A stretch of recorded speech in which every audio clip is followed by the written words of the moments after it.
অনেক মানুষ এমন আছে কোরআনের বক্তব্য না বোঝার কারণে মন খারাপ করতে পারে। এই মানুষ দেশে এখন নেই, এই 15.5 বছর আরো বেশি ছিল। এরা কোরআনের বক্তব্য না বুঝে আন্দাজে মন খারাপ করতো, রাগ করে থাকতো। কথা বলেন ঠিক কিনা? যেহেতু এখন স্বাধীন হয়ে গেছে, এখন আর নেই।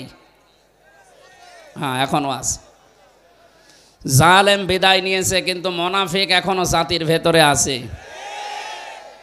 কারণ মুনাফিক তৈরি হয় ইহুদি, খ্রিস্টান, বৌদ্ধ, হিন্দু, মাজুসি এদের ভেতরে নয়। মুনাফিক তৈরি হবে কিয়ামত পর্যন্ত মুসলমানদের ভেতরে। কথা বুঝতেছেন? এখন যদি কেউ জিজ্ঞাসা করে আমি ইহুদি দেখতে চাই, আপনি ইসরায়েলে যাবেন, খালি ইহুদি পাবেন। খ্রিস্টান দেখতে চাই, আমেরিকায় যাবেন, ওখানে শুধু খ্রিস্টান পাবেন। কেউ যদি বৌদ্ধ দেখতে চায়, এই যে পাশের রাষ্ট্রে মায়ানমারে যান, বৌদ্ধ পাবেন। কেউ যদি বলে হিন্দু দেখব, আমাদের পাশে আছে দর্শনার বর্ডার দিয়ে যান, শুধু হিন্দু পাবেন। কেউ যদি বলে আমি মুনাফিক দেখব, সারা পৃথিবীর 257টা রাষ্ট্র আছে, আমার মনে হয় সবচাইতে বেশি মুনাফিক বাস করে বাংলাদেশ। কেন? কারণ 96% মুসলমান এখানে আমরা। আর নবীজি ইন্তেকালের আগে জানিয়েছেন মুনাফিক তৈরি হবে শুধুমাত্র মুসলমানদের ভেতরে। এই কারণে আজ 53 বছরে বাংলাদেশে কোরআন কায়েম হয় না। 96% যেখানে মানুষ মুসলমান দাবি করছি, সে দেশে কোরআনের আইন চালু করতে এত বছর সময় লাগবে কোন কারণে বলেন? এই জন্য আমরা জালেম থেকে মুক্ত হলেও মুনাফিক থেকে এখনো মুক্ত হতে পারিনি। আরে মুনাফিকেরা কোরআনের আলোচনা শুনে না বুঝে মন খারাপ করতে পারে, সম্ভাবনা আছে না? দেখেন তো আজকে কোনটা মন খারাপ করে। যেইটা মন খারাপ করে রাগ করবে, মনে করবেন ওইটা কি? দ্বিতীয় নম্বর হারাজনের ব্যাখ্যা হচ্ছে, হে নবী আপনি যখন কোরআনে কারিমের তাফসির করবেন, তাফসির মানে স্পষ্ট করা, খুলে ফেলা, উন্মুক্ত করা। আবহমান কাল থেকে এই বাংলাদেশে এবাদত মনে করে অনেক কিছু মানুষ নিয়ম নীতি বানিয়েছে যে এটা এবাদত, অথচ ওটা ইসলামে নেই। কোরআনে কারিমের তাফসির করলে ওইটা খুলে যাবে, উন্মুক্ত হয়ে যাবে, জাতি বুঝবে যে এটা একটা বাটপার। কথা বলে না কেন? পৃথিবীতে দেখবেন 3টা প্রাণী আছে, এরা দিনের আলোতে বের হয় না, রাতের আধারে বের হয়। পেঁচা, বাঁদর আর চামচিকা। এটা দিনের আলোয় পাবেন, রাতের আধারে বের হয়। বের হয়ে মানুষের ফসল নষ্ট করে, কলা নষ্ট করে, বাগান নষ্ট করে। পৃথিবীর ময়দানে যারা দিনের আলো, কোরআনের আলো, সূর্যের আলো যাদের ভালো লাগে না, এই জন্য রাতের আধার বেশি নেয়। এই জন্য ওদের নামও দেখেন পেঁচা, বাদুর, চামচিকা। নাম শুনেই বোঝা যাচ্ছে দেখতে খুব সুন্দর হবে। পেঁচা কেউ একবার দেখলে কেউ মনে করবে যে আমি আরেকবার দেখি। নামের ভেতরে এবার চেহারা ফুটে উঠেছে। এই দুনিয়াতে যারা কোরআনের আলো, ইসলামের আলো, দিনের আলো যারা সহ্য করতে পারে না, এরাই কিন্তু অন্ধকারের পথগুলো বেছে নেয়। আর পৃথিবীতে অন্ধকারের সবচাইতে বড় পথ হচ্ছে শিরকের পথ, বেদাতের পথ, জুলুমের পথ। কথা বুঝতেছেন? এই সমস্ত রাস্তাগুলো তারা বেছে নেয় যারা কোরআনের আলো সহ্য করতে পারে না। কোরআন দিয়ে যখন আপনি উন্মুক্ত করবেন, স্পষ্ট করবেন, মানুষের কাছে একেবারে সব পরিষ্কার করে দেবেন, ওই মানুষগুলোর চরিত্র তখন মানুষের কাছে ক্লিয়ার হয়ে যাবে। তখন জাতি বুঝবে এটা জাতির সর্বনাশকারী। এই জন্যে ওরা তাফসির মাহফিলে কোরআনের কথা শুনলেই মন খারাপ করে। আমরা এই 2 শ্রেণীর 1 শ্রেণীতেও থাকতে চাই না। কথা বলে না কেন? আমরা থাকতে চাই কাদের ভেতরে? ইন্নামাল মুমিনুনা আল্লাযীনা ইযা যুকিরাল্লাহু ওয়াজিলাত কুলুবুহুম ওয়া ইযা তুলিয়াত আলাইহিম আয়াতুহু যাদাতুহুম ঈমানা ওয়া আলা রাব্বিহিম ইয়াতাওয়াক্কালুন। আল্লাহ পাক বলেন আমার দৃষ্টিতে, এই এদিকে তাকান, আমার দৃষ্টিতে মুমিন তো তারা যে মানুষগুলোর সামনে আল্লাহর নাম উচ্চারণ হলে এদের অন্তরাত্মা কলিজা কেঁপে ওঠে। 15.5 বছরে বহু জায়গায় কোরআনের কথা, আল্লাহর কথা বলার জন্যে অনুমতি নিতে 14 জায়গায় যাওয়া লাগতো। যাদের কাছেই গেছেন এদের অন্তরাত্মা কাঁপা দূরের কথা, এদের বিদ্যা আরো বাড়তো। স্যার বলছিলেন না আপনাদের সাবেক এমপি, যার ঘর বাড়ি পর্যন্ত এখন বিরানহীন ওজার গৃহ হয়ে গেছে। আমি আসার সময় একটা জিনিস লক্ষ্য করেছি, কুষ্টিয়া থেকে কোরআনের আয়াতের সাথে মিলালাম আসতে আসতে। সূরা নমল 19 নম্বর পারা 20 নম্বর পৃষ্ঠার 4 নম্বর লাইনের 50 নম্বর আয়াত। একটু মিলাবেন, আমার মনে হয় এই বাংলাদেশে বহু জেলার সাথে মিলে যাবে। অমাকারু মাকারাউ ওয়া মাকারনা মাকারাউ ওয়া হুম লা ইয়াশউরুন। আল্লাহ পাক বলেন ওরা ষড়যন্ত্র করেছিল, আমি আল্লাহ কৌশল করেছিলাম। এই যে মাকরন শব্দের ব্যাখ্যায় মুফাসসির দিয়েছেন, ইবনে কাসিরে আছে, ষড়যন্ত্রটা এমন পর্যায়ে পৌঁছিয়েছে যে পাহাড় পর্যন্ত তার জায়গা ছেড়ে চলে যাবে। এই 15.5 বছরের যে ষড়যন্ত্র যতগুলো আপনি হয়তো খেয়াল করেননি সূক্ষ্মভাবে, এমন জায়গায় তারা পৌঁছিয়েছে একটা জাতিকে পুরা নাস্তিক বানাতে যা লাগে সব পায় তারা করেছিল। এমনকি সমকামিতা পর্যন্ত এদেশে জারি করার সব লাইন খোলা ছিল। এটা যেহেতু এখনো বন্ধ হয়নি, এই যে আয়াত পড়লাম এটা কিন্তু লূত আলাইহিস সালামের জামানায় যারা সমকামী ছিল তাদের বিরুদ্ধে আল্লাহ নাযিল করেছিলেন।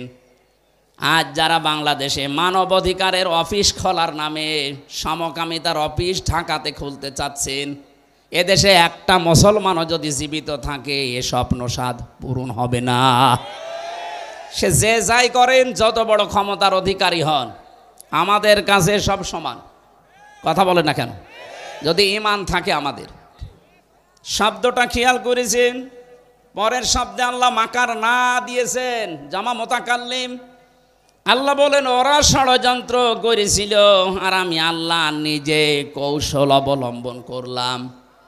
মাকারা ওয়া হুম লা ইয়াশউরুন, এমন কৌশল করেছি যারা বুঝতেও পারে নাই। আমি আসার সময় গাড়িতে আয়াতটা মিলাচ্ছিলাম, দেখি আল্লাহর কৌশলটা কেমন। ফানজুর কাইফা কানা আকিবাতু মাকরিহিম আন্না দাম্মারনাহুম ওয়া কওমাহুম আজমাইন। আল্লাহ পাক বলেন নবী আপনি একটু নজর করে দেখেন, ফানজুর কাইফা কানা আকিবাতু মাকরিহিম, যারা ষড়যন্ত্র করেছিল এই দেশে ইসলামের বিরুদ্ধে, মানবতার বিরুদ্ধে, হাজার হাজার বছর আগে লূত নবীর জামানায় ওই অবিশ্বাসীরা মানবতাকে পুরা উল্টিয়ে ফেলেছিল। আল্লাহ যে সিস্টেম দিয়েছিলেন নারী আর পুরুষের, অথচ পুরা উল্টিয়ে ওরা সমকামিতায় লিপ্ত হয়েছিল। এদের এই ষড়যন্ত্রের কি জবাব আমি দিয়েছি, এর পরিণাম আপনি একটু দেখেন। আন্না, অবশ্যই আমি আল্লাহ নিজে, দাম্মারনাহুম, আমি নিজে তাদেরকে ধ্বংস করে দিয়েছি, কওমাহুম আজমাইন, এবং তাদের পুরা জাতিকে আমি আল্লাহ নিজে প্রতিশোধ নিয়েছি। প্রতিশোধের ধরনের পরের আয়াতে আল্লাহ একটু দিয়েছেন। আমি যতগুলো তাফসির মিলিয়েছি প্রত্যেকটা মুফাসসির আয়াতের তাফসির করতে গিয়ে সবাই এক কথা লিখেছেন, ফাতিলকা বুয়ুতুহুম খাফিয়াতাম বিমা যালামু। আল্লাহ পাক বলেন এই সেই ঘর, এদিকে তাকান। আল্লাহ যেন তার এই আঙ্গুল দিয়ে দেখাচ্ছেন, এই জন্য ফা দিয়েছেন। ফারবি গ্রামার অনুযায়ী 13টা অর্থে ব্যবহার হয়। তিলকার আগে ফা দিয়ে আল্লাহ বোঝাচ্ছেন, আমার কুদরতি আঙ্গুল দিয়ে আমি দেখালাম ফা তিলকা। বয়ুতুহুম, বাইতুন না দিয়ে বয়ুত বহু বচন দিয়েছেন, হোম দিয়েছেন জমির বহু বচন। আল্লাহ পাক বলেন এই সেই ঘর, আপনি একটু তাকান এই ঘরের দিকে। খাওয়াতান, জনশূন্য করে দিয়েছি, উজাড় গৃহ বানিয়ে দিয়েছি। বিমা সালামু, তাদের এই জুলুম করার কারণে এই ঘরের ভেতরে বসে এরা জুলুম করতো, এই জন্যে ঘরের দিকে তাকান। আমি কুষ্টিয়ায় আসার সময় দেখেছি হানিফ সাহেবের বাড়ি আল্লাহ যা করেছে, সারা দেশের অবস্থা একই। আপনি একটু গভীরভাবে চিন্তা করে মিলাবেন, এই আয়াতটা একেবারে খাপের খাপ মিলে যাচ্ছে। শুধু হানিফ সাহেবের বাড়ি না, আপনাদের টগর মিয়া এক কথা বলছেন এখানে, আপনি একটু যান, এই যে 2-3 বাড়ি তো পরে ইট খুলে নিয়ে চলে গেছে মানুষ। আল্লাহ খাওয়াতান শব্দটা দিয়েছেন, মনে হচ্ছে দেশ দেখে দেখে দিল। আল্লাহ বলেন তাকান এই সেই ঘরের দিকে, যে ঘরের ভেতরে এরা জুলুমের দুর্বিসন্ধি করত, সলা পরামর্শ করত। কাকে সকালবেলা নিয়ে এসে এই টর্চার ছেলে নির্যাতন করা হবে, এই ঘরের ভেতরে তারা পায়তারা করত। এই ঘরের ভেতরে জুলুমের যত কিছু এরা সরঞ্জামাদি এক জায়গায় করে রেখেছিল। আজ বাংলাদেশে বহু ঘরের ভেতরে জুলুম করার জন্য যে জিনিসপত্র লাগে সব পাওয়া যাচ্ছে। এই জন্য জুলুমের সাথে যারা জড়িত এরা আল্লাহর মামলার আসামি। কথা বলছেন, জুলুমের সাথে যারা জড়িত এরা মামলার আসামি কার? হামজা যদি মামলা নাও দেয়, আল্লাহ নিজে মামলা দেবে। এটা আমি বানালাম। সূরা শুরা 42 নম্বর আয়াতের প্রথম অংশে আছে, ইন্নামাস সাবিলু আলাল্লাযীনা ইয়াজলিমুনান নাস। অবশ্যই আমি আল্লাহ নিজে মামলা দায়ের করব তাদের বিরুদ্ধে।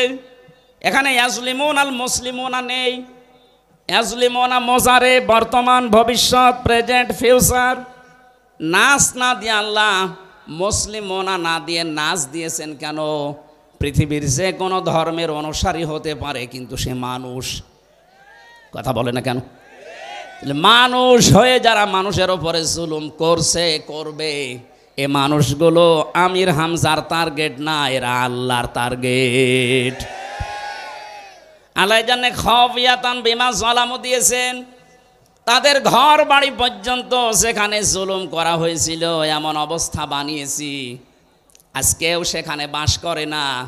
আমার মনে হয় অনেক বাড়ি বাংলাদেশে এখন জাতীয় টয়লেট হয়ে গেছে। গত পরশুদিন দেখলাম পেপারে, ঢাকার ওই বাড়িতে সেখানে এক নজর দেখার সঙ্গে সঙ্গে অনেকে আবেগ নিয়ে চুমা দিত। কি আপনি দেখেন এর আগে কত মানুষ সেখানে এক নজর দেখতে পারলে চুমা দিত, অথচ এখানে এখন দেখলাম এই 2 দিন আগের পেপারে অনেকে দলবদ্ধ হয়েছে, প্রসাব করছে। 3 মাসের ব্যবধানে যদি এই অবস্থা আল্লাহ করে দিতে পারে, কিছুদিন যেতে দেন, নয়তো আন্তর্জাতিক টয়লেট হয়ে যাবে। কেন হবে টয়লেট? আমি হজ করেছিলাম 16 সালে। তাওয়াফ করার পরে আমি ঘুরছিলাম ওপর দিয়ে, হঠাৎ দেখি আমার পেটে ব্যথা, খুব যন্ত্রণা।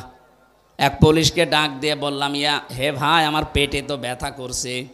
এতক্ষণ তো আমি ভালোই ছিলাম। পুলিশ আমারে বলছে, ইয়া হাজিউল হুজ্জা তাই না বিলাদুকা। ও হাজি, দেশ কোথায়? যে তুমি বাংলাদেশ থেকে এসেছি। আমারে বলছে, আপনি জানেন না এটা কোন জায়গা? না তো, এটা আবু জাহেলের বাড়ি। আপনি এখনো পায়খানা না করে দাঁড়িয়ে আছেন, তাড়াতাড়ি করেন। এটা কোরআন শরীফ আমার সামনে, সত্যি কথা বলছি। পায়খানা করে দেখি আমার পেটের ব্যথা যন্ত্রণা ভালো হয়ে গেছে। আল্লাহ মনে হচ্ছে আমারে জানাতে চেয়েছে, হামজা, এত টাকা খরচ করে 6000 কিলোমিটার পাড়ি দিয়ে আসলে, আরে শয়তানের বাড়ি পায়খানা না করে চলে যাবা, তাড়াতাড়ি করো। আমার তো এখান থেকে মনে হচ্ছে আর কিছুদিনের ভেতরে যতগুলো জায়গা বাংলাদেশে জুলুমের আঁকড়া ছিল ওই জায়গাগুলো জাতীয় টয়লেট আল্লাহ বানিয়ে দেবে। এদেশের যাদের পেটে ব্যথা হবে, বাকিটা বললাম না, কথা বলেন। ৩-৪ জন দেখলাম একসাথে টয়লেট করছে, পেপারে তো হেডলাইনে দিয়েছে ছবি সহ। ৩-৪ জন মিলে যদি একসাথে যায়, আর কিছুদিন যেতে দেন, একটাও থাকবে না। বাংলাদেশে যতগুলো জায়গায় জুলুম হয়েছে ওই জায়গাটাকে আল্লাহ অভিশপ্ত বানিয়ে দিয়েছে। কারণ এই মানুষগুলো আল্লাহর মামলার আসামি। মামলার বাদী যত বড় হয় কেস তত কঠিন হয়। আমার মামলার বাদী যদি সলিমদ্দি কলিমদ্দি হতো, 3 দিনও আমার জেলে থাকা লাগতো না। অথচ 3টা বছর আমার জীবন থেকে নষ্ট হয়ে গেছে। 30 বারের উপরে মামলা উঠেছে, জামিন হয়নি। মামলার বাদী সলিমদ্দি না, সরাসরি যিনি পালিয়েছে উনি। ওরা 2 বোন তো পালিয়ে বেঁচেছে। আমরা আহ্বান জানাবো, এ দেশ থেকে যারা বাইরের দেশে যায় তাদেরকে আমরা রেমিটান্স যোদ্ধা বলি। কথা বলেন না কেন? আপনারা নিজেরাই যখন বলতেন আমাদের স্বামী স্ত্রীর সম্পর্ক, সুতরাং আমরা স্ত্রী হিসাবে আপনাকে মেনে নিয়েছি। স্বামীর বাড়িতে আছেন, আর একজন তার দোলা ভাইয়ের বাড়িতে আছে। 2 বোন মেলে অন্তত 3 মাসে 1 লাখ টাকা করে দিলেও 3 লাখ টাকা হয়। এত বড় বিশাল ঋণের বোঝা দিয়ে গেলেন আমাদের মাথার উপরে, আর 3 লাখ টাকা আজ পর্যন্ত 3 মাসে দিতে পারলেন না। তো কিসের বিদেশে আছেন আপনারা? আমরা চাই আপনারা রেমিটেন্স পাঠান, অন্তত কিছু না হোক স্বামীর পকেট মারা টাকা তো দেওয়া যায়। 3 মাস বসে আছেন, পকেট মারা যাচ্ছে না। হাজি সাহেব বলে হয়তো মারছে না। এই 8-9 দিন আমরা দেখতে পাচ্ছি একটা মিথ্যা কথা ছড়িয়ে বেড়াচ্ছে সারা বিশ্বের মোড়লদের কাছে যে আমি নির্বাচিত ছিলাম, আমাকে উৎখাত করা হয়েছে। এটা ডাহা মিথ্যা কথা। এটাকে যে ঘোড়াকেও জিজ্ঞাসা করেন যে 15.5 বছরে যারা ছিল ওরা কি নির্বাচিত ছিল, ঘোড়াও হাসবে। এটা কথা বললেন? হ্যাঁ, 15.5 বছরে তো নির্বাচনই হয়নি, তো নির্বাচিত হইল কি করে? কোরআনে কারীম জানিয়েছে হুয়া জেতাবাকুম, সূরা হজের 78 নম্বর আয়াতের মাঝের অংশে আছে, আল্লাহ বলেন আমি আল্লাহ নিজে তোমাদেরকে নির্বাচিত করি। দর্শনাবাসী, নির্বাচিত করা হয় যে পদ্ধতিতে তার নাম নির্বাচন। কথা বলেন না কেন? নির্বাচনই তো 15 বছর হয়নি, আপনি নির্বাচিত হইলেন কি করে? আমি চাই একটা হাসি মানুষ এত বড় ডাহা মিথ্যা কথা বলে পৃথিবীর মানুষের কাছে আমাদেরকে যেন আর কালার করলেন না।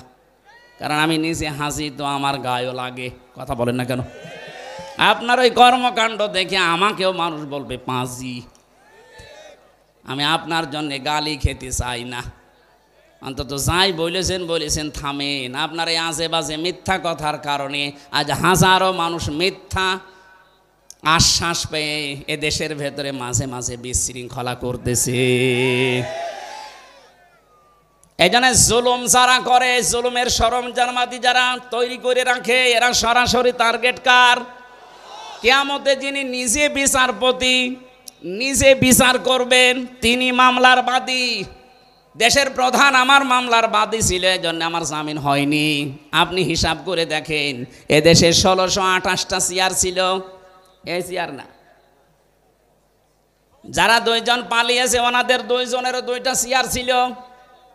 একজনের আসল চেয়ার আর একজনের অদৃশ্য চেয়ার।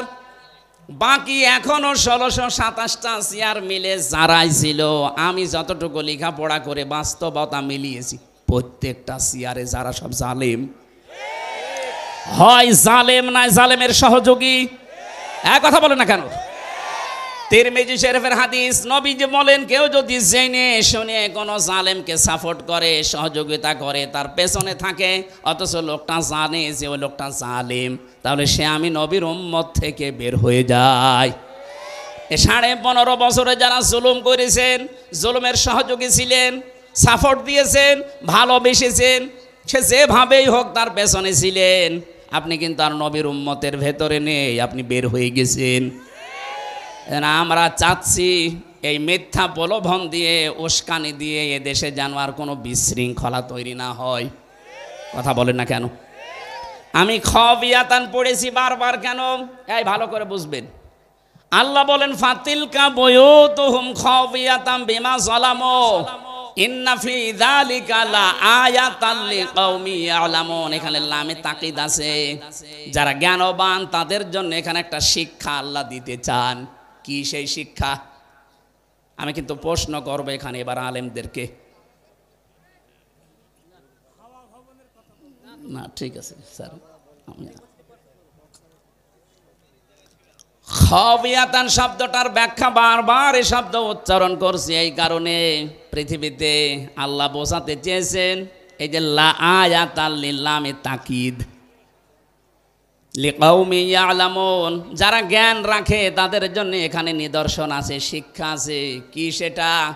আগামীতে যারা দুনিয়াতে ক্ষমতায় বসবে এরা যদি জুলুমকারী হয় তাদের ঘর বাড়ি আল্লাহ এদের মতো করে দেবে। আমি আশা করি আপনি বুঝেছেন।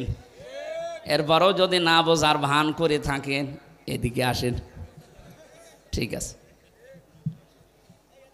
আল্লাহর দৃষ্টিতে ইমানের দাবিদার তারা যাদের সামনে আল্লাহর নাম উচ্চারণ হলে ওদের অন্তরাত্মা কেঁপে ওঠে।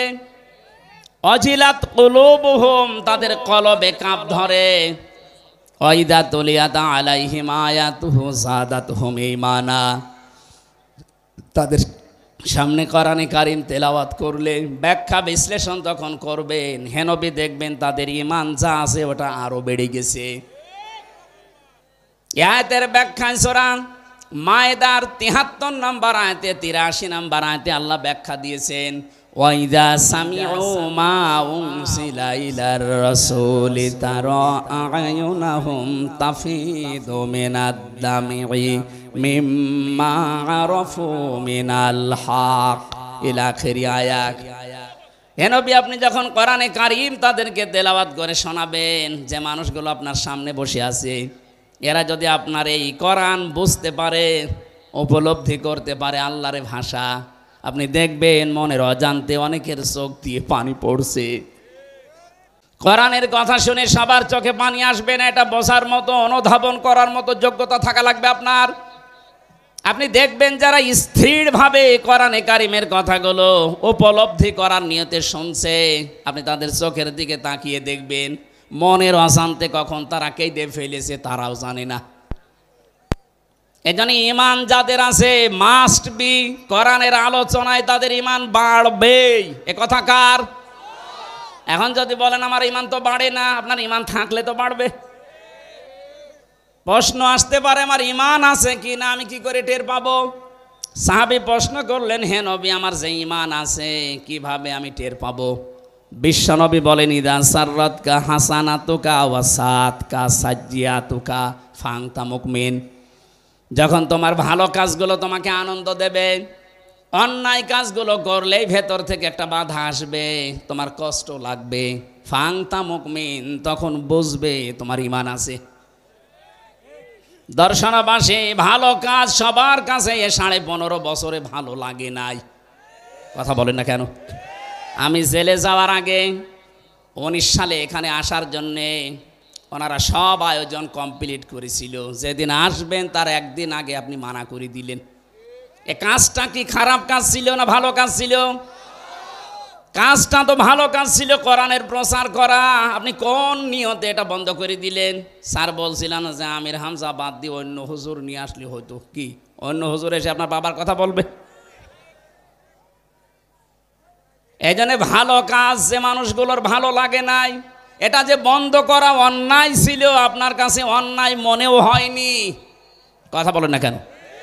অন্যায় তো মনে হয়নি, আরো আপনি আনন্দ দিয়ে বাধা দিয়েছেন। আপনি নামাজ পড়তে পারেন, রোজা রাখতে পারেন, হজ করে আসতে পারেন, মাদ্রাসার সভাপতি হতে পারেন, আপনার ঈমান নেই। এটা আমি একটু বেশি বলে ফেললাম।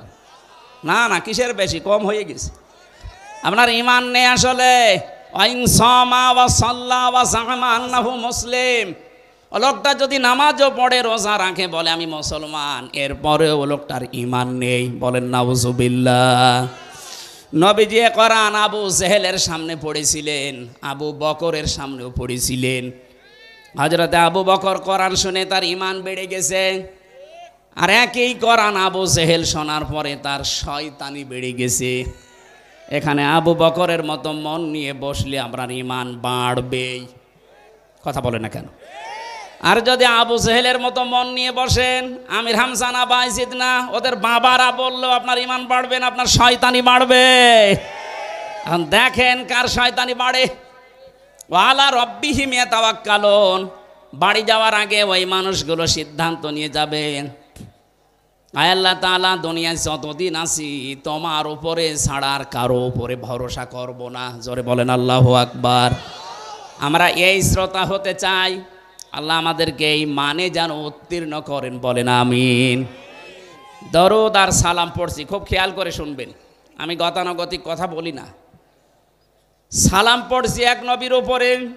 দুনিয়ায় যত নবী আল্লাহ পাঠিয়েছেন প্রতিটি নবীর কাছে অঙ্গীকার নিয়েছিলেন, আল্লাহ ওয়াদা নিয়েছিলেন এই নবীর উপরে লা তুমিনুন্না বিহি ওয়ালা তানসুরুন্না, তাকে যদি তোমরা পেয়ে যাও তারপরে ঈমান আনবা। লামে তাকিদ নুনে সাকিলা, কত বড় গ্যারান্টি দিয়েছেন আল্লাহ। অবশ্যই তার প্রতি ঈমান আনা লাগবে, তাকে সাহায্য করা লাগবে। ক্বালু আকরারনা, তোমরা স্বীকার করলে।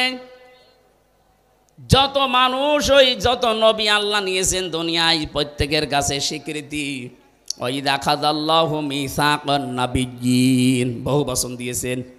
আল্লাহ বলেন প্রতিটি নবী এর স্বীকৃতি দিয়েছিল, ক্বালু আকরারনা, আমরা স্বীকার করলাম। এই আয়াতটা কেন পড়লাম? আলিফ থেকে ইয়া পর্যন্ত যতগুলো অক্ষর আল্লাহ দিয়েছেন কোরআন আমাদের শেখানোর জন্য, আমরা যেটা দেখি প্রতিটি অক্ষরের ভেতরে আমার নবীর নাম এবং সম্মান গুণগান লুকিয়ে আছে। আলিফ দিয়ে আল্লাহ বোঝাতে চেয়েছেন, আলিফ দিয়ে আমার নবী আহমদ, বা দিয়ে তিনি বাশির, তা দিয়ে তিনি মুত্তাকি, সা দিয়ে তিনি মুদ্দাসির, জিম দিয়ে তিনি জামিল। এরকম প্রতিটি অক্ষর বলতে বলতে ইয়াই গিয়ে আল্লাহ ডাক দিয়েছেন ইয়াসিন। আল্লাহ বলেন হে নেতা, আল্লাহর ঘোষণা দেওয়া নেতা এই পৃথিবীতে মাত্র একজন। এ শব্দটা শোনার পরে আমার মনে হয় অনেকের মনে এখন উকিঝুঁকি দিচ্ছে, মনে হয় রাজনীতি করবে না। এটা যদি শুধু দুনিয়ার সাথে সম্পৃক্ত হয়তো আমি বলতাম না, এটা সম্পর্ক আখিরাতের সাথে।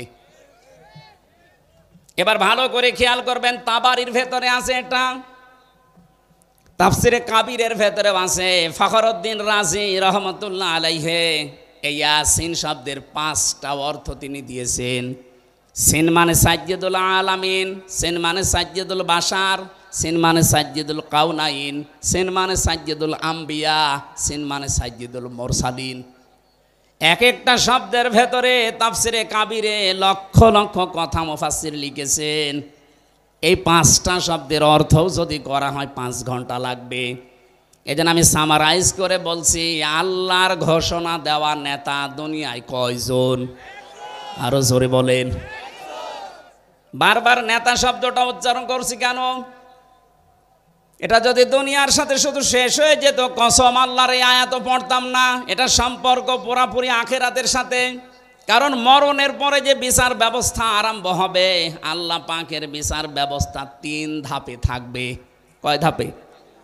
আমাদের বাংলাদেশে বিচার হয় কয় ধাপে? 4 ধাপে। এখানে অ্যাডভোকেট আছে যারা, চুয়াডাঙ্গার ম্যাজিস্ট্রেট কোর্ট থেকে যদি আপনার বিরুদ্ধে রায় আসে, আপনি কিন্তু বলতে পারবেন না যে না আমি মানি না, তাহলে রাষ্ট্রদ্রোহী মামলা হবে। এতটুকু বলা যায় যে আমি ন্যায় বিচার পাইনি, আমি আরেকটু উপরে যাব। কোথায় যাবেন? যান জজ কোর্টে যান। চুয়াডাঙ্গার জজ কোর্ট থেকে যদি আপনার বিরুদ্ধে রায় আসে, আপনি বলতে পারবেন না আমি মানি না, আবার মামলা হবে। এতটুকু বলা যায় যে আমি ন্যায় বিচার পাইনি, আমি আরও উপরে যাব। কোথায় যাবেন? যান ঢাকাতে হাইকোর্টে যান। হাইকোর্টের 54টা বেঞ্চ আছে, যে কোনো বেঞ্চে আপনার মামলা তুলবেন। ওখান থেকে যদি আপনার বিরুদ্ধে রায় আসে, আপনি বলতে পারবেন না আমি মানি না। এতটুকু বলার ক্ষমতা আছে যে আমি ন্যায় বিচার পাইনি, আমি আরও উপরে যাব। কোথায় যাবেন? যান সুপ্রিম কোর্টে যান। ওখানে আবার 2 ভাগ আছে।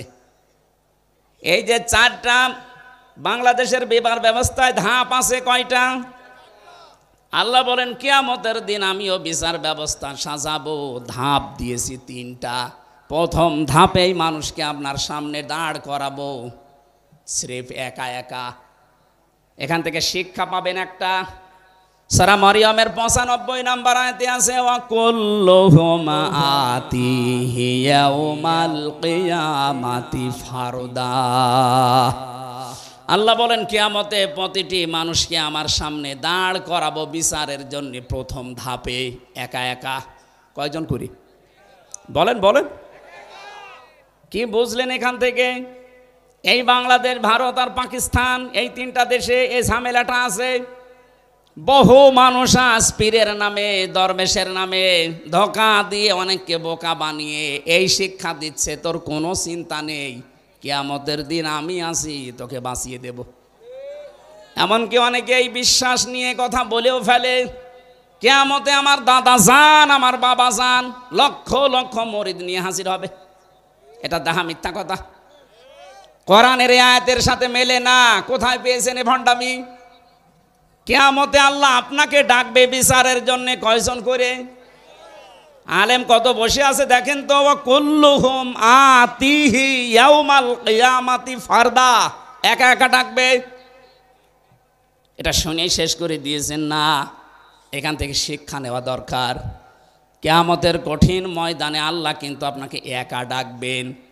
এবার আপনি ভাবেন তো, আপনার এই 50 বছর, আমার এখন 33 বছর, যাদের 50, 60, 70 বছর, আপনি একটু পেছনের দিকে তাকিয়ে বলেন, এখনই যদি আপনি পটল তোলেন, চোখ বন্ধ হয়ে যায়, এই 70 বছর আল্লাহর সামনে দাঁড়িয়ে জবাব দেওয়ার মতো কায়দা আছে? এই জন্যই তো তাফসীর মাহফিলে আসা লাগে। খলিফাতুল মুসলিমিন হযরত ওমর রাদিয়াল্লাহু তাআলা আনহুর জীবনী পড়েছি, তিনি এই বিষয়টা নিয়ে এত সতর্ক থাকতেন, জবাব দেওয়া কিয়ামতে। কারণ একা একা ওঠা লাগবে, স্রেফ একা একা। সূরা ইনশিকাকের একটা আয়াতের তাফসিরে পড়তে গিয়ে বেশি, আল্লাহ যদি কাউকে মাফ করার ইচ্ছে করে, কিয়ামতে কোটি কোটি মানুষ থেকে আল্লাহ তাকে আস্তে করে আলাদা করে নেবে, কুদরতের চাদর দিয়ে ঢেকে ফেলবে, সামনে দাঁড়িয়ে জিজ্ঞাসা করবে, হামজা এই কাজগুলো করেছিলি? জবাব যখন দিতে থাকবে, হ্যাঁ আমি করে ফেলেছি, আমার ভুল হয়ে গেছে, আল্লাহ তুমি আমারে মাফ করে দাও, চোখের পানি, অনুশোচনা, অনুতপ্ত, এগুলো দেখে আল্লাহ বলবেন, যা গোপনেই তোরে মাফ করে দিলাম। অন্তত এটা যদি হয় আপনার জীবনে, আপনি পার পেয়ে যাবেন। আর যদি আল্লাহ হিসাবের জন্যে দাঁড় করিয়ে বলে, বল এটা কেন করলি, নবীজি বলেন, আমি পর্যন্ত উপায় নেই আল্লাহর বিচার থেকে রক্ষা পাওয়ার। হযরত ওমর সন্তানটাকে ভর্তি করে দিলেন এরকম মাদ্রাসায়, মক্তবে। প্রধান বিচারপতি ওই দেশে ওই সময় হযরতে আলী, তার ছেলে হোসাইনকেও ভর্তি করে দিয়েছে। হযরত আব্দুল্লাহ বিন ওমর তিনি বসে আছেন, হোসাইন কলম ফেলে দিয়ে বলছে, কলম তুলে দাও। একবার, দুইবার, 3বার বলার পরে উনি 3বারই তুলে দিয়েছেন। চতুর্থবার উনি বলে ফেললেন, আপনি কি মনে করেন আমি কি আপনার চাকর খাদেম নাকি? হযরত হোসাইন ওই সময় বলেছিলেন, আব্দুল্লাহ তুমি শুধু খাদেম না, তুমি খাদেমের বাচ্চা খাদেম। অথচ ওই সময় তিনি প্রেসিডেন্টের ছেলে। রাগ করে বাড়িতে গেছে, আব্বাকে বলছে, আমি আর মাদ্রাসায় যাব না। হোসাইন আমাকে গালি দিয়েছে, ছোট করেছে মানুষের সামনে, বিচার না করলে মাদ্রাসায় আমি আর যাব না। হযরত ওমর বিচক্ষণ ছিলেন, বললেন, না বিচার এখন না, জমার দিন হাজারো মানুষের সামনে বিচার করব। জমার খুতবা দিচ্ছিলেন, হঠাৎ আলোচনা বন্ধ করে দিলেন, ডাক দিয়ে বললেন, হোসাইন আসো। বলে, হ্যাঁ সামনে আসো। তুমি ক্লাসে সবার সামনে আমার ছেলেটাকে খাদেমের বাচ্চা, খাদেম বলে ছোট করেছো, গালি দিয়েছো। হযরত হোসাইন তিনি নির্দ্বিধায় বললেন, হ্যাঁ দিয়েছি। কেন দিলে? হোসাইন ডাক দিয়েছে, খলিফা বুকে হাত দিয়ে বলেন তো আপনি কি আমার নানার খাদেম ছিলেন না? হযরত ওমরের কথা বন্ধ হয়ে গেছে। ডাক দিয়ে বলে, হোসাইন আমি তো এভাবে চিন্তা করি নাই। হ্যাঁ আমি তো তোমার নানার খাদেম ছিলাম। তুমি এই কথাটা লিখে দিতে পারবে? কাগজ নিয়ে আসেন। খেজুরের পাতা নিয়ে এসেছে। উনি লিখে দিলেন, ওমর আমার নানার খাদেম ছিল, আমি দেখেছি। ইতি হোসাইন ইবনে আলী। সই করে দিলাম, যান। কাগজটা হাতে নিয়ে হযরত ওমর সোমা খেলেন। ডাক দিয়ে বলেন, নবীর সাহাবীরা বিচার হয়ে গেছে, আর কিছু করার নেই। ছোট মানুষ আব্দুল্লাহ তো বোঝে না, বলে আব্বা তুমি তো বিচার আরম্ভই করলে না, হোসাইনকে শাস্তি দিবা না, কি বিচার করলে? হযরত ওমর বলে, সন্তান যে বিচার করেছি এখন না, কিয়ামতেও কাজে লাগবে। আমি যখন মারা যাব এই কাগজটা আমার কাফনের ভেতরে দিয়ে দিও। ময়দানে মাহশারে প্রথম আল্লাহ তো আমাকে একা ডাকবে, স্রেফ একা একা। আমি কোরআনের ভাষা জানি, অকুল্লুহুম আতিহি ইয়াউমাল কিয়ামাতি ফারদা। কিয়ামতে যখন আল্লাহ আমাকে একা ডাকবে, আমার জীবনের কিছুই যদি আল্লাহর ভালো না লাগে, পছন্দ না হয়, এই কাগজটা আল্লাহকে দেখাবো। রব্বুল আলামিন একটু তাকিয়ে দেখো, এখানে তোমার নবীর নাতি লিখে দিয়েছে আমি নবীর খাদেম ছিলাম। এই ওসিলা হলো আজকে তুমি আমারে মাফ করে দাও। কিয়ামতের প্রথম বিচারে আমি কিন্তু বলেছি একা একা উঠবেন।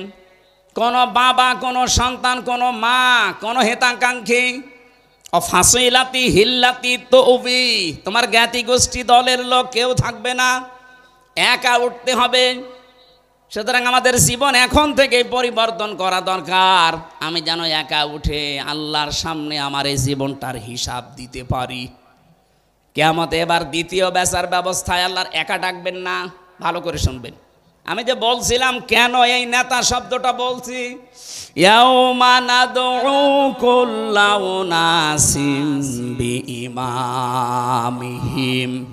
সূরা বানী ইসরাইল 15 নম্বর পারা 8 নম্বর পৃষ্ঠার 3 নম্বর লাইনের 71 নম্বর আয়াতের প্রথম অংশে আছে। এটা ফি জিলালিল কোরআনে তাফসিরে আছে। আল্লাহ পাক বলেন, কিয়ামতের দিন প্রতিটি মানুষকে এবার আর একা না, এবার ডাকবো তার নেতার সাথে। কার সাথে? আপনার বিবেক কি বলে বলেন তো? আপনি এতদিন যে নেতার পেছনে স্লোগান দিয়েছেন, যার পেছনে মিছিল দিয়েছেন, যাকে রায় দিয়েছেন, কিয়ামতে যদি ওই নেতা আপনার সামনে থাকে, তার পেছনে থাকবেন আপনি। আল্লাহর কসম, রাজনীতির কথা না, আপনি ধরা খাচ্ছেন এই জন্য বলছি। কিয়ামতে ওই লোকটার সাথে আপনি যদি ওঠেন, আপনার বিবেকে কি বলে আপনাকে আল্লাহ মাফ করবে বলে মনে হয়? কথা বলেন না কেন? আপনি এখনই বলছেন না, আপনি 100 ভাগ ধরা খাবেন। ও বলছে ঠিক।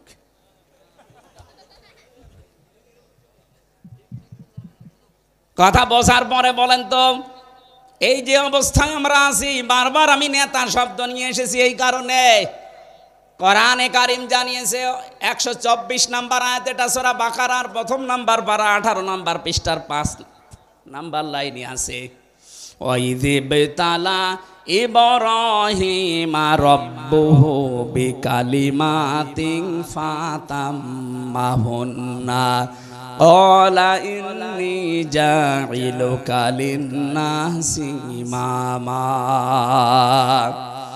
আমি ইব্রাহিমকে পদে পদে পরীক্ষা নিয়েছিলাম বিভিন্ন কালিমার মাধ্যমে। আমার ইব্রাহিম প্রতিটি পরীক্ষায় উত্তীর্ণ হয়েছে, পাশ করেছে। আমি আল্লাহ শেষ পরীক্ষায় খুশি হয়ে তাকে মানুষ জাতির জন্য, মানব জাতির জন্য ইমাম বানিয়ে দিয়েছি। হযরতে ইব্রাহিম নবী ওই সময় প্রশ্ন করেছিলেন, ক্বালা আমিন যুররিয়াতি, হে আল্লাহ, যে নেতা হওয়া, নেতৃত্ব দেওয়ার গুণাবলী, এটা কি শুধু আমি একাই পেলাম, নাকি আমার সন্তানাদি যারা কিয়ামত পর্যন্ত আসবে তারা কি নেতা হতে পারবে, নেতৃত্ব দিতে পারবে? আল্লাহ সঙ্গে সঙ্গে জবাব দিয়েছেন, ক্বালা লা ইয়ানালু আহদিস যালিমিন। এখানে যারা আরবি গ্রামার বসে, ইয়ানালু এটা মুজারি, বর্তমান, ভবিষ্যৎ, প্রেজেন্ট, ফিউচার, শেষে আল্লাহ জালিমিন দিয়েছেন। আল্লাহ বলেন, ইব্রাহিম তোমার সন্তান আদিতে যারা কিয়ামত পর্যন্ত আসবে তারা নেতৃত্ব দিতে পারবে, নেতা হতে পারবে, কিন্তু কোনো জালেমের জন্য আল্লাহর অঙ্গীকার নেই। ইয়াতে মুফাসসির ফি জিলালিল কোরআনে লিখেছেন, জালেমের জন্য নেতা হওয়া অবৈধ, হারাম। অথচ এই 53 বছরে যে যত বেশি জুলুম করেছে সে তত বড় নেতা ছিল। এক কথা বলে না কেন? বিশেষ করে 15.5 বছরে যে যত বেশি জুলুম করেছে মানবতার উপরে, দেশের মানুষের উপরে, তার নিজের উপরে, সে বড় নেতা হয়ে গেছে। তারাই আমাদেরকে বলে যে না, আপনি মসজিদে থাকবেন, মাদ্রাসায় খানকায় থাকবেন, এই ময়দানে আসবেন না। এই জালেমদের জন্য এই ময়দানে থাকা জায়েজ নেই। আর জালেমরাই আমাদেরকে উল্টা ফতোয়া দেয়। এই জন্য আপনার নেতা ঠিক করা লাগবে। আল্লাহর ঘোষণা দেওয়া নেতা যেহেতু একজন, তার আদর্শ মেনে দুনিয়ায় যারা চলে তারা আপনার নেতা। তার আদর্শের বাইরে যারা আছে তারা আপনার জন্য নেতা হতে পারে না। এখন আপনার বিবেকে যা বলে আপনি তাই করেন। তেলাওয়াত করেছিলাম কোরআনে কারিমের 6666টি আয়াতের মাত্র একটা আয়াতের এক অংশ, 3 ভাগের 1 ভাগ আমি পড়েছি। আমার যতটুকু এই আয়াতের ওপরে স্টাডি করা আছে, লেখাপড়া করা আছে, আমার তো মনে হচ্ছে আয়াতে যত কথা দিয়েছেন দুনিয়া আখিরাত সব আল্লাহ এর ভেতরে দিয়ে দিয়েছেন। জবান খুলে কোরআনের আয়াত তাফসীর আকারে কথা বলার জন্য, শোনার জন্য পড়েন। আউযু বিল্লাহি মিনাশ শাইতানির রাজিম। বিসমিল্লাহির রহমানির রহিম।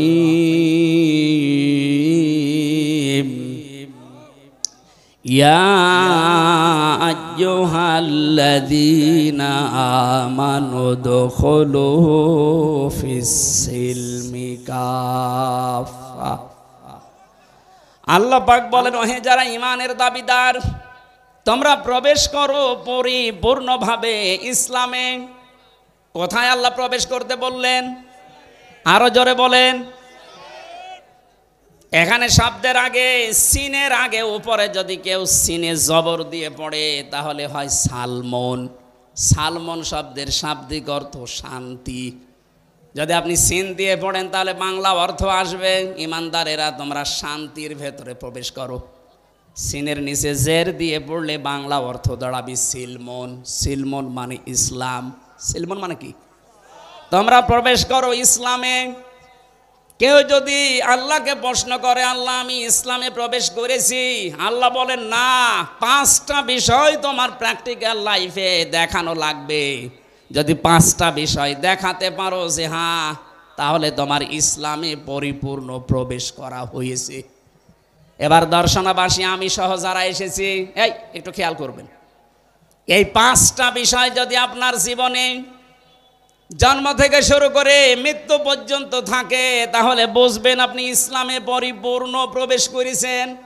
আর যদি 4টা থাকে, 1টা না থাকে, আপনি আংশিক প্রবেশ করেছেন, এখনো পরিপূর্ণ হয়নি। আল্লাহ কি ইসলামে প্রবেশ করতে বললেন পুরাপুরি না আংশিক? কেউ যদি পুরাপুরি প্রবেশ করতে চায় তার প্রথম আলামত পাবেন এইটা, সে আনুগত্য করবে, আত্মসমর্পণ করবে। তাহলে প্রথম আলামতটা আমাদের ভেতরে আছে কিনা দেখি তো।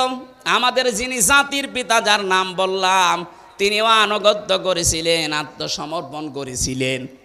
সূরা বাকারার 131 নম্বর আয়াতে আল্লাহ এই দলিল দিয়েছেন, ইয ক্বালা লাহু রাব্বুহু আসলিম ক্বালা আসলামতু লিরাব্বিল আলামিন। হযরত ইব্রাহিমের কথা স্মরণ করো, যখন তার রব বলেছিলেন স্যালেন্ডার করো, আত্মসমর্পণ করো, তিনি সঙ্গে সঙ্গে বিনা প্রশ্নে, বিনা চিন্তা ভাবনায় বলেছিলেন আমি মহান রব্বুল ইজ্জাত ওয়াল জালালের কাছে আত্মসমর্পণ করলাম। আত্মসমর্পণ কেউ করলে তার জীবনে 7টা কাজ পাওয়া যাবে। কয়টা? না আপনারা শুনছেন না, এই শুনতেছেন? কেউ যদি ইসলামে প্রবেশ করে তার আলামত 5টা। কেউ যদি আত্মসমর্পণ করে প্রথমটা, তার জীবনে কয়টা কাজ পাওয়া যাবে? 7টা। বলেন বলেন। 1 নম্বরে আমাদের জাতির পিতা তিনি দেখাচ্ছেন এর পরের আয়াতে আছে ওয়াসাা বিহা ইব্রাহিম বানিহি ওয়া ইয়াকুব। স্মরণ করো ওই সময়ের কথা যখন তোমাদের জাতির পিতা হযরত ইব্রাহিম তার সন্তান, তার যারা সন্তান ছিল তাদেরকে তিনি ওসিয়ত করেছিলেন, উপদেশ দিয়েছিলেন, এমনকি ইয়াকুব নবীও কি দিয়েছিলেন? ইয়া বুনাইয়া ইন্নাল্লাহা আস্তাফা লাকুমুদ্দিন ফালা তামুতুন্না ইল্লা ওয়া আনতুম মুসলিমুন। হযরত ইব্রাহিম প্রথমে বলেছিলেন, হে আমার কলিজার টুকরা সন্তানেরা, অবশ্যই আল্লাহ তোমাদের জন্য চয়ন করেছেন, নির্বাচিত করেছেন, মনোনীত করেছেন এই পৃথিবীতে একটা দিনকে। কয়টা দিন? এই জন্য দিনের আগে এখানে আলিফ লাম দেওয়া আছে। আল্লাহ আমাদের জন্য নির্বাচিত করেছেন মাত্র একটা দিনকে। এখন দিন কি?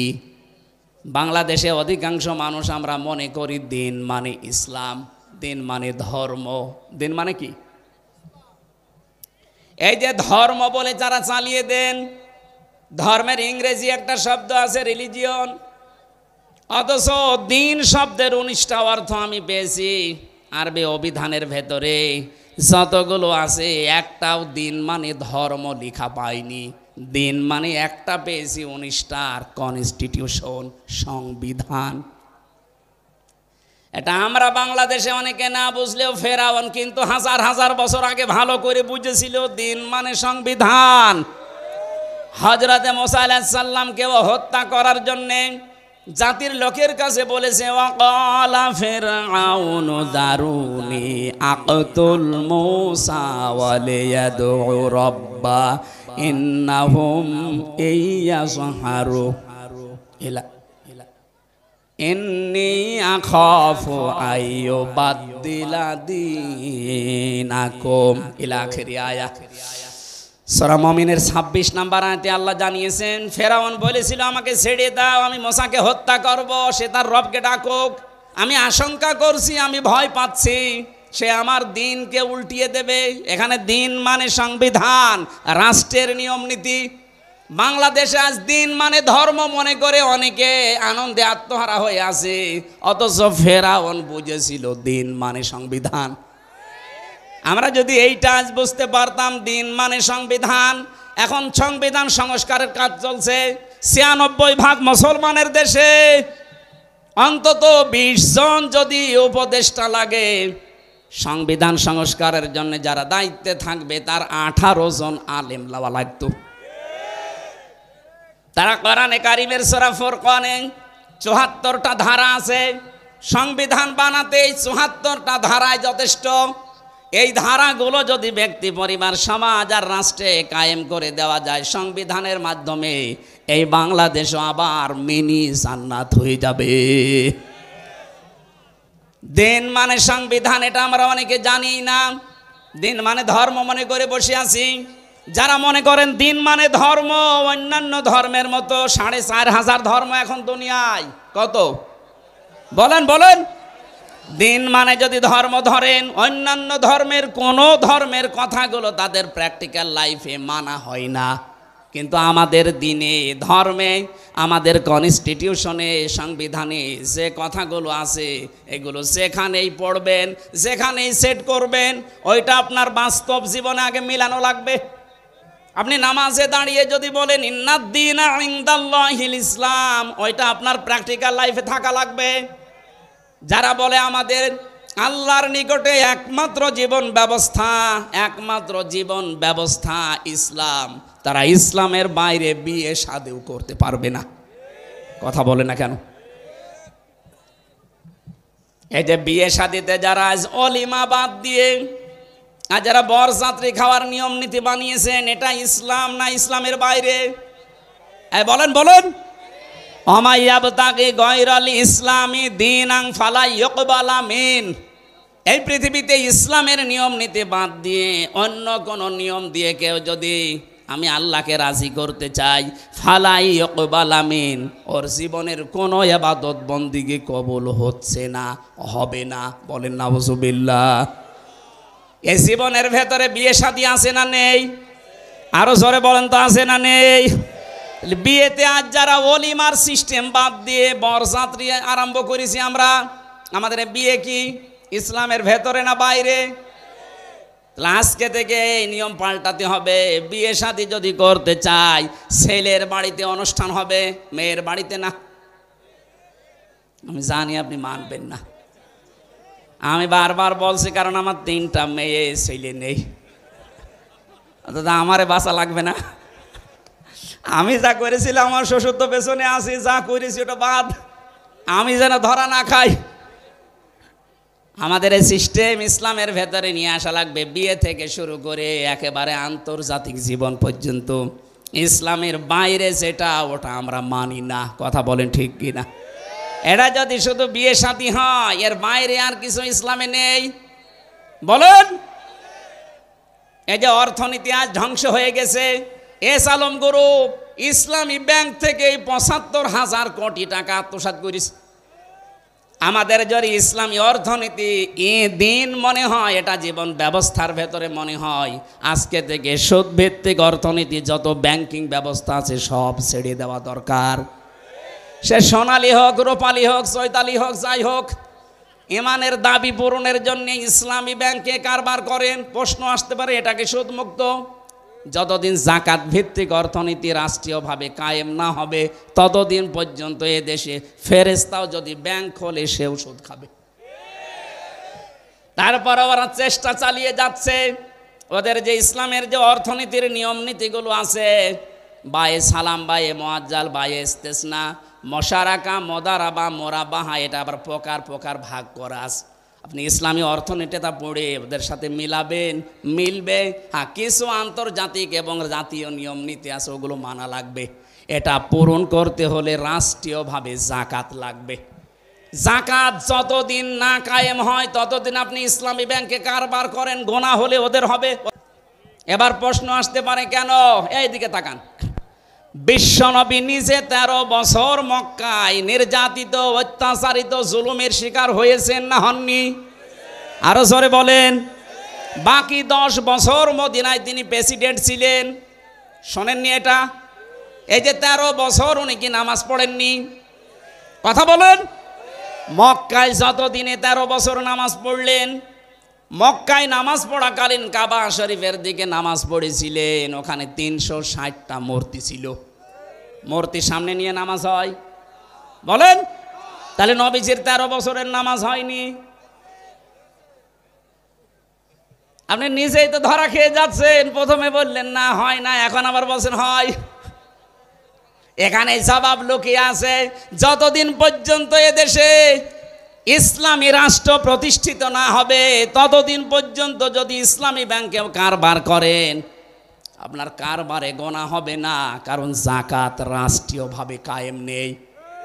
যখন মদিনার মতো 10 বছর নবী প্রেসিডেন্ট হবেন, এই দেশটাও যখন 10 বছর কোরআন দিয়ে চলবে, তখন সুদভিত্তিক ব্যাংকগুলো এমনিতেই বন্ধ হয়ে যাবে। এবার আসেন তো, এলাকায় যারা টাকা ছেড়ে রাখেন, 1000 টাকা ছেড়ে রাখে, 1 মাস পরে 1100 টাকা করে পায়, 100 টাকা বেশি।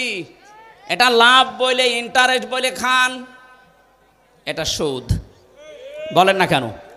বলেন। এই সুদ যারা খাচ্ছেন, তারা মায়ের সাথে জেনা করছেন। এত বড় কঠিন গুনাহ হয়তো অনেকে জেনে বা না জেনে করছেন। আজকেই তাওবা করে আপনি বাদ দিয়ে দেবেন। জীবনে আপনি আর এই টাকা বেশি করে নেবেন না, যা আছে ওইটা নেবেন। 1000 টাকা, 100 টাকা বেশি নেবেন না। কারা কারা রাজি আছেন? হাত তোলেন তো।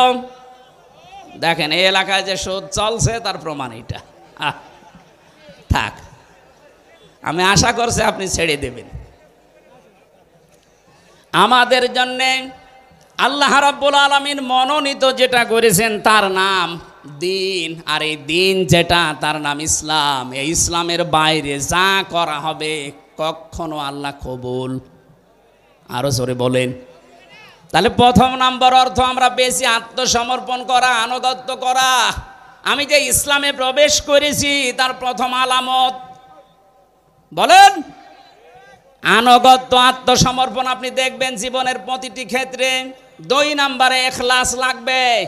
জীবনে যে কোনো কাজ করতে গিয়ে যদি দেখেন যে হ্যাঁ আমার ইখলাস আছে, এই জন্য যারা একামতে দিনের দায়িত্ব এই দেশে পালন করে তাদের প্রথমে এই আয়াতটা পড়ানো হয়, কুল ইন্না সলাতি ওয়া নুসুকি ওয়া মাহইয়ায়া ওয়া মামাতি লিল্লাহি রাব্বিল আলামিন। বলেন আল্লাহু আকবার। আল্লাহ পাক বলেন নবী আপনি বলেন আমার নামাজ, আমার কোরবানি, আমার ত্যাগ তিতিক্ষা। নুসুক শব্দের অর্থ 3টা, হজের ক্রিয়াকলাপ, কোরবানি এবং শারীরিক ইবাদত। এই 3টাকে বলা হয় নুসুক। আমার যা আছে শারীরিক ইবাদত, আমার কোরবানি, ত্যাগ তিতিক্ষা, হজের কাজকর্ম, আমার বেঁচে থাকা, আমার মরে যাওয়া, আমি সব আল্লাহর জন্য দিয়েছি, কারো জন্য দেয়নি। এরকম ইখলাস প্রতিটি জায়গায় তৈরি করা লাগবে আমাদের। তাহলে আপনি বুঝবেন আপনি ইসলামে প্রবেশ করেছেন। 3 নম্বরে বিশুদ্ধ আকীদা লাগবে। বিশুদ্ধ আকীদা কি? কোরআন শরীফ থেকে আমি পেয়েছি। কেউ যদি বলে আমার আকীদা শুদ্ধ আছে, বিশুদ্ধ আছে, অবশ্যই তাকে শিরিক আর বেদাত থেকে মুক্ত থাকা লাগবে। অথচ বাংলাদেশে আমাদের ইমানের অবস্থা শিরিক আর বেদাত দিয়ে ভরপুর, আর আমরা বলছি ইসলামে প্রবেশ করেছি। না, হচ্ছে না। এখানে যারা আমরা নামাজ পড়ি, নামাজের আগে অজু করা লাগে। অজু ভেঙে যায় 7টা কারণে। কয়টা বলেন বলেন? নামাজে দাঁড়ালে নামাজ ভেঙে যায় 19টা কারণে। হজ করতে গেলে হজও ভেঙে যায়, দম দেওয়া লাগে, কোরবানি দেওয়া লাগে, জরিমানা দেওয়া লাগে। রোজা রাখলে রোজাও ভেঙে যায় কয়েকটা কারণে। পৃথিবীর প্রতিটি ইবাদত নষ্ট হওয়ার পেছনে কিছু না কিছু কারণ আছে। আমরা যারা ঈমান এনেছি আমাদের ঈমানও ভেঙে যায় 10টা কারণে। কয়টা? আরো জোরে বলেন। এ 10টা কারণ যে ঈমান ভেঙে গেছে কখন অনেক আমরা জানি না, আন্দাজে মনে করছে আমার ঈমান আছে। এই জন্য আমাদের বিশুদ্ধ আকীদা তৈরি করতে হলে 10টা জিনিস মাস্ট বি আমাদের জানাই লাগবে। 2 নম্বরে আমাদের ঈমানে যেন কখনো বেদাত প্রবেশ না করে। অথচ বেদাত এখন ঘরে ঘরে ছেয়ে গেছে। ইসলামের জন্যে কিছু করা এটা বেদাত নয়, ইসলামের মধ্যে কিছু করা বেদাত। এটা বাংলা অর্থ বললাম একেবারে এক কথায়। এখানে যে মসজিদ দর্শনায় দেখতে পাচ্ছেন, এই বাজার মসজিদ, হয়তো 100 বছর আগে মসজিদটা বানিয়েছে। যখন বানিয়েছিল ওই ফরফরার পীর সাহেবের যারা ছিল ওই সময়, এই সময় কিরকম 2 তলা ছিল। ওই সময় খড়কোটা দিয়ে, টিন দিয়ে, ছাতা পাওয়ার কি খেজুরের পাতা এই সমস্ত দিয়ে হয়তো বানিয়েছিল। দিন আজ যত যাচ্ছে, আজকে তাকান এখানে টাইলস লাগিয়েছে, মোজাইক পাথর দিয়েছে, এসি লাগিয়েছে, বিউটিফাই করেছে। এটা কি ইবাদতের মধ্যে না ইবাদতের জন্যে? এই একটা থিওরি মনে রাখবেন, তাহলে বেদাত কেউ করাতে পারবে না। ইবাদতের জন্যে আপনি যা করবেন বেদাত নয়, কিন্তু ইবাদতের মধ্যে যদি কিছু করেন, কথা বুঝতেছেন? এটা জিকির করা একটা ইবাদত। এই জিকিরের শব্দ তাহলে আলাদা থাকবে, যদি ইবাদত এর নিয়ম থাকবে আলাদা, পদ্ধতি থাকবে আলাদা, সময় থাকবে জিকিরের। কোরআনে কারিমে সূরা আরাফের 205 নম্বর আয়াতে আল্লাহ দলিল দিয়েছেন। রব্বুল আলামিন বলেন, আযকুর রাব্বাকা ফি নাফসিকা তাদাররুআ ওয়া খিফাতা ওয়া দুনাল জাহরি মিনাল কওলি বিল গুদুবি ওয়াল আসল ওয়ালা তাকুম মিনাল গাফিলিন। এখানে জিকির যদি কেউ করতে চায় 4টা নিয়ম মানা লাগবে। 1 নম্বরে মনে মনে, 2 নম্বরে ভীত সন্তুষ্ট হয়ে, 3 নম্বরে উচ্চ আওয়াজ বাদ দিয়ে, 4 নম্বরে 1 নম্বরে আল্লাহ রাব্বুল আলামিন বলেন মনে মনে করবা। 2 নম্বরে শব্দ ছাড়া উচ্চ আওয়াজ বাদ দিয়ে, 3 নম্বরে ভীত সন্তুষ্ট হয়ে, 4 নম্বরে কান্না জড়িত কণ্ঠে। এখন যদি আপনি 4টা নিয়ম বাদ দিয়ে নতুন কোনো নিয়ম চালু করেন, উল্টিয়ে পাল্টিয়ে উল্টা পাল্টা করে, আপনি এই 4টার ভেতরে নেই, এমনকি নতুন কোন শব্দ যদি যোগ করেন জিকিরের ভেতরে, সুবহানাল্লাহ, আলহামদুলিল্লাহ, লা ইলাহা ইল্লাল্লাহ, আল্লাহু আকবার, এর বাইরে যদি কেউ নতুন শব্দ বলে ইয়ালি বাবা, কেল্লা বাবা, ফতে বাবা, এটা বেদাত। এটা কি? সুতরাং আমার তাহিরি ভাই যেটা করছে এটা যে বেদাত, আর দলিল লাগবে বলেন? এরপরেও যদি কেউ সতর্ক না হন, আমার কিছু করার নেই। তাহলে আমাদের আকীদা শুদ্ধ করার জন্য দুইটা পদ্ধতি মাস্ট বি মানা লাগবে। শিরিক এবং বেদাত মুক্ত হওয়া লাগবে আমাদের ঈমান। আজ বাংলাদেশে একটা মাজলুম দলের ওপরে একটা তহমত লাগিয়ে দিয়েছে যে এদের আকীদা ঠিক নেই। আপনার আকীদা এত ভালো, একটু ফাঁসির দলির কাছে একটু যেয়ে বলেন তো দেখি, আপনার আকীদা কত ভালো চলেন তো দেখি। এটি মাঝহার সাহেবের মতো 16 বছর জেলে থাকেন, দেখি আপনার আকীদা কোন জায়গায় আছে। আমি বহু আলেমের সাথে ছিলাম, এত বড় বড় জুব্বা গায়ে দাড়ি দেখলে আমার মনে হয় জান্নাত থেকে পালিয়ে এসেছে। আমার মতো ছোট মানুষ নাই কানাকাটি করতে পারে, অত বড় বড় মুরব্বী মানুষ আমার দাদার বয়সী হাউ মাউ করে কাঁদতো, অথচ কোনো কিছু না, এমনি বন্দি করে রেখেছে। আপনার এমনি বন্দি করে রাখলে যদি আপনার কান্না আসে, আপনার মতোই তো রক্ত মাংসে গড়া। আপনি যার আকীদার ভুল ধরেন, ওই লোকটা 13 বছর 17 বছর কেউ বলে বসে আছে বিনা কারণে, কোনো দোষ নেই।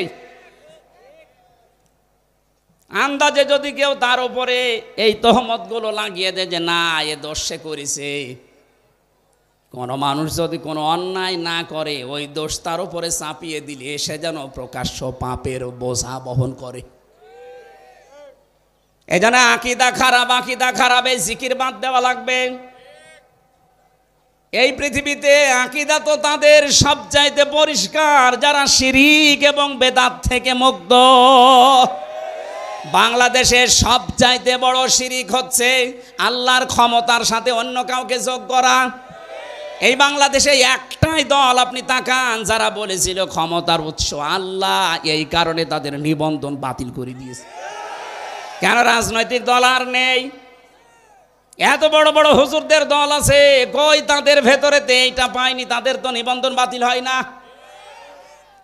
যারা বলে ক্ষমতার উৎস জনগণ, তাদেরটা বাতিল হয় না। যারা বলে ক্ষমতার উৎস আল্লাহ, তাদেরটা বাতিল করে। আপনি আকীদা কোন জায়গা থেকে নিবেন? আকীদা আপনাকে আবার পড়ানো লাগবে। যে মানুষগুলো আল্লাহর অস্তিত্বে হাত দিয়েছিল, যে ক্ষমতার উৎস আল্লাহ, এ কথা বলার কারণে যাদের নিবন্ধন বাতিল হয়ে গিয়েছিল, মাত্র 5 দিনের ব্যবধানে আল্লাহ তাদেরকে বাতিল করে দিয়েছে।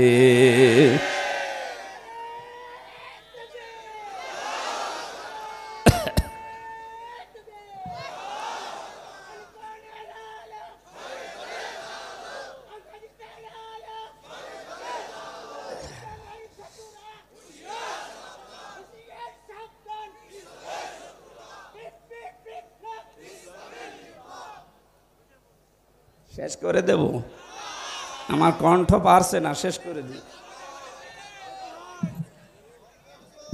4 নাম্বারটা পেয়েছি আমি। কেউ যদি মনে করে আমি ইসলামে পরিপূর্ণ প্রবেশ করেছি, তাহলে তার চরিত্র হবে উত্তম চরিত্র। এই 53 বছরে প্রমাণ হয়ে গেছে বাংলাদেশে সবচাইতে চরিত্রের মানদণ্ডে উত্তীর্ণ যারা একামতে দ্বীনের দায়িত্ব পালন করে। এদের ভেতরে দুর্নীতি নেই, এদের ভেতরে জেনাখার নেই। এই কথা বলেন না কেন? এমনকি বিড়ি খোরও পাবেন না। এর চাইতে আবার কি প্রমাণ লাগবে আপনার? এ বাংলাদেশে 2024 সালের 5 আগস্টের আগ পর্যন্ত একটা জরিপ পেয়েছিলাম, 100 জনের 15 জন মানুষ চাইতো যে ইসলাম দেশে কায়েম হোক, আর ওইগুলোর চরিত্রই সর্বোত্তম। তারা পরীক্ষায় উত্তীর্ণ হয়ে গেছে, তাদের ম্যাশিংয়ের ভেতরে দেওয়া লাগে।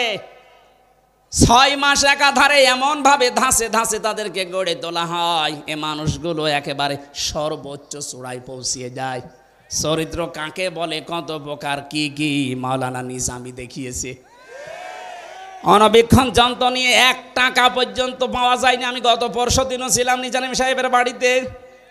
একটা মন্ত্রী, তার বাড়ি এখনো টিনের, আর একটা মেম্বারের বাড়ি 8 তলা পাওয়া গেছে এই পাবনাতেই।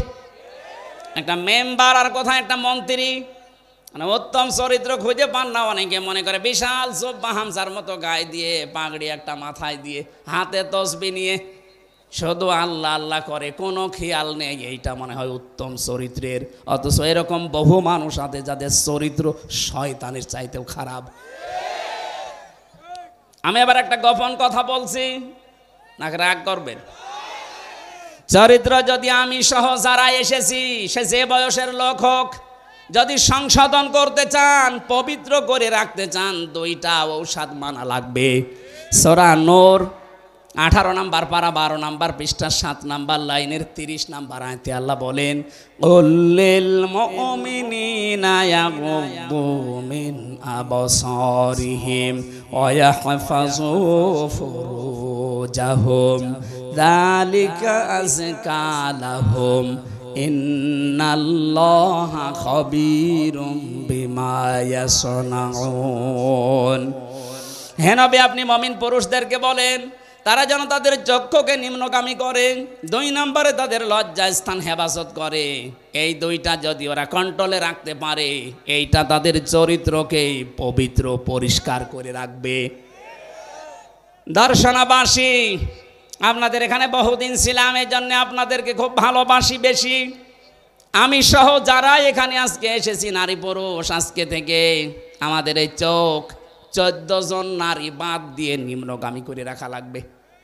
14 জনের ভেতরে নিজের আপন মা, ওই নাম ডাকা মা না,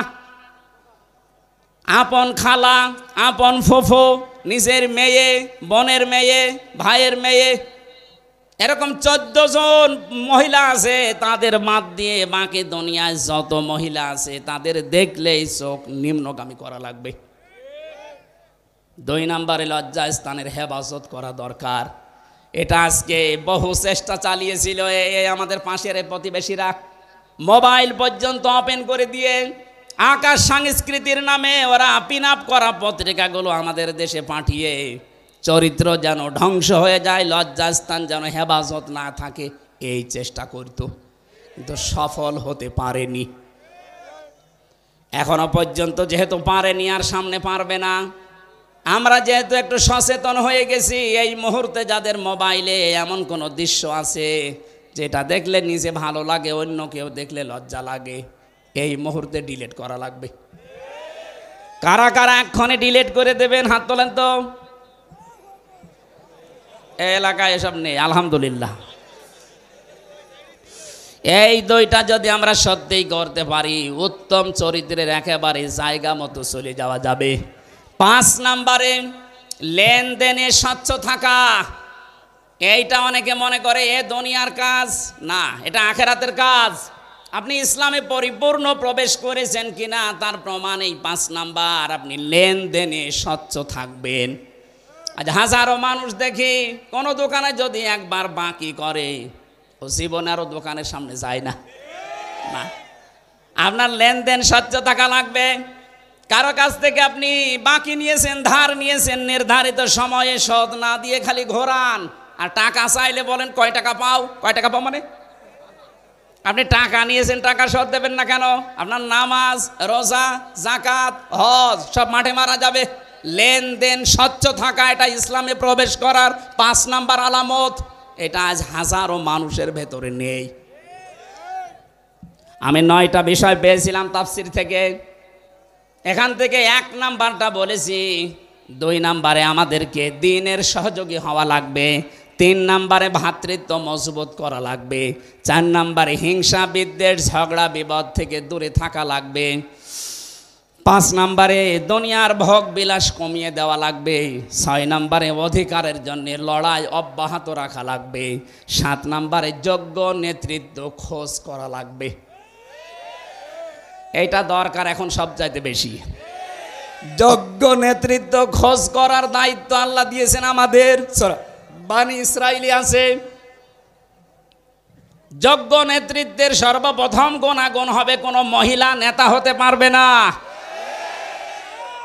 লা ইয়াফলিহা কওমুন, নবীজি বলেন কখনো সফল হবে না ওই জাতি যে জাতি তার নেতৃত্বে কোনো মহিলাকে বসিয়েছে, যাকে অভিশাপ থেকে আল্লাহ আমাদেরকে বাঁচিয়েছেন।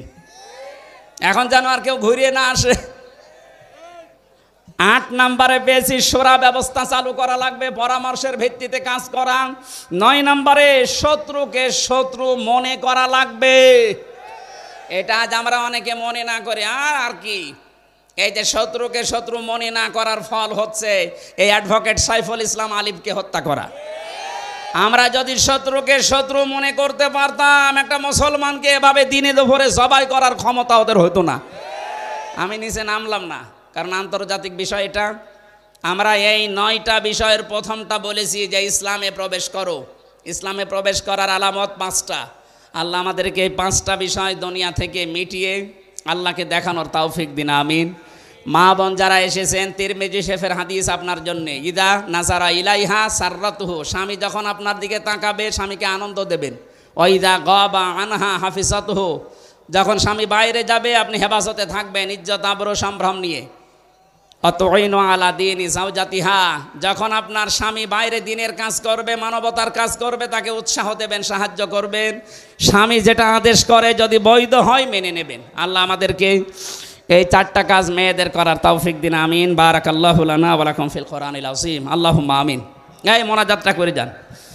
লা ইলাহা ইল্লা আনতা সুবহানাকা ইন্নী কুনতু মিনাজ জালিমিন। রব্বুল আলামিন, গভীর রজনী পর্যন্ত কোরআনে কারিমের কথাগুলো আমরা শুনছিলাম। যতটুকুই শুনেছি আমাদের প্র্যাকটিক্যাল লাইফে আমল করার তৌফিক দাও। যাদের কাছ থেকে সেই আলিফ বা থেকে শুরু করে কোরআনে কারিম পড়া শিখেছি, বোঝা শিখেছি, সেই মানুষগুলো আমার মাথার তাজ, আমার পেছনের সামনে ডানে বসে আছে। বিশেষ করে আজকের মাহফিলের সভাপতি আমার উস্তাজ, এ মাদ্রাসার সম্মানিত অধ্যক্ষ মাওলানা শফিউদ্দিন মোল্লা, আমার পেছনে মাওলানা হাবিবুর রহমান, আমার শ্রদ্ধাভাজন মাথার তাজ বসে আছে, মাওলানা সুলতান আহমেদ সহ যত আলেম এখানে এসেছে, আল্লাহ আমার এই উস্তাদদেরকে তুমি আলেম হিসাবে মঞ্জুর করে নাও। এ মাহফিলের আয়োজন করতে গিয়ে তোমার যে বান্দারা শ্রম দিয়েছে, যারা কষ্ট স্বীকার করেছে, যে যেইভাবে কষ্ট করেছে তোমার রহমত তাদের দিকে ওইভাবে এগিয়ে দাও। দিনের সহযোগী হওয়ার জন্যে তুমি আহ্বান জানিয়েছো আমাদেরকে। এই মাদ্রাসা যারা প্রতিষ্ঠা করেছে, এখানে দিন শিক্ষা হচ্ছে, দিন প্রচার হচ্ছে। আমরা যে যাই করি না কেন তোমার নবীর এই ঘরের সহযোগী হওয়ার তৌফিক আমাদেরকে দান করো আল্লাহ রাব্বুল আলামিন। মাহফিলের প্রধান অতিথি তাকে মঞ্জুর করো। সম্মানিতা মা বোন যারা এসেছে এদেরকে খাদিজার মতো, আয়েশার মতো বানিয়ে দাও। আমরা যারা এখানে কথা বলেছি, মাদ্রাসায় যারা লেখাপড়া করেছিলাম, বিশেষ করে মাওলানা বাইজিদ, মাওলানা মাহমুদুল হাসান সহ যত আলেম এখানে বসে আছে, ছাত্র ছাত্রী ভাই এবং বোনেরা, আল্লাহ প্রত্যেকের মেধা স্মৃতি তুমি আরও বেশি খুলে দাও। ডাক্তার মিলন সাহেব দোয়া চেয়েছে তার মা বাবার জন্যে, আল্লাহ তাআলা তাদেরকে শেফায়ে কামেলা আজেলা নসিব করো।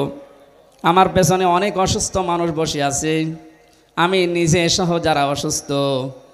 3টা বছর আমি জালেমের জেলখানায় বন্দি ছিলাম, আমি অসুস্থ হয়ে গেছি। আল্লাহ ঔষধপত্র চলছে কিন্তু স্বাভাবিক হচ্ছে না, মেহেরবানি করে আমার আগের অবস্থায় শরীরকে ফিরিয়ে দাও। এই দর্শনা থানার মাটির নিচে যত মানুষ ঘুমিয়ে আছে এদেরকে তুমি কবুল করো, মাফ করে দাও। জীবনের ভালো কাজগুলো মঞ্জুর করো, অন্যায় যেগুলো করেছে আল্লাহ মাফ করে দাও। কবরগুলো তুমি জান্নাতুল ফেরদাউস বানিয়ে দাও। এই দর্শনা মাদ্রাসাকে কেন্দ্র করে, এই মসজিদকে কেন্দ্র করে যে বাজার এখানে গড়ে উঠেছে আবাহমান কাল থেকে, আল্লাহ যারা ব্যবসা বাণিজ্য করে এদের হালাল রুজিতে বরকত দিয়ে দাও। আসমান জমিনের বালা মুসিবত থেকে এই ব্যবসায়ীদেরকে বাঁচাও রব্বুল আলামিন। আমাদের মনের ভেতরে যা আর যে কামনা বাসনা আছে, আমাদের জায়েজ আশাগুলো পূর্ণ করে দাও। বিশেষ করে এই মাদ্রাসায় যারা শিক্ষক শিক্ষিকা আছে, আল্লাহ আমার এই মাথার তাজগুলোকে তুমি হায়াতে তাজ্জেবা সিহাতে কুল্লিয়া নসিব করো। যে বাড়িতে এসে বসেছিলাম শ্রদ্ধাভাজন স্যার অধ্যাপক আরিফুল ইসলাম, তার মা বাবাকে ক্ষমা করে দাও। মনের ভেতরে আমাদের অনেকের অনেক কামনা বাসনা আছে, আমাদের জীবনের জায়েজ আশাগুলো আল্লাহ পূর্ণ করে দাও। কখন কার কাছে আজরাইল আসে জানি না, আল্লাহ ইসলামে যেন পরিপূর্ণ প্রবেশ করতে পারি সেই তৌফিক না দিয়ে আমাদের মরণ দিও না। মরণ আসলেই যেন পড়তে পারি লা ইলাহা ইল্লাল্লাহু মুহাম্মাদুর রাসূলুল্লাহ।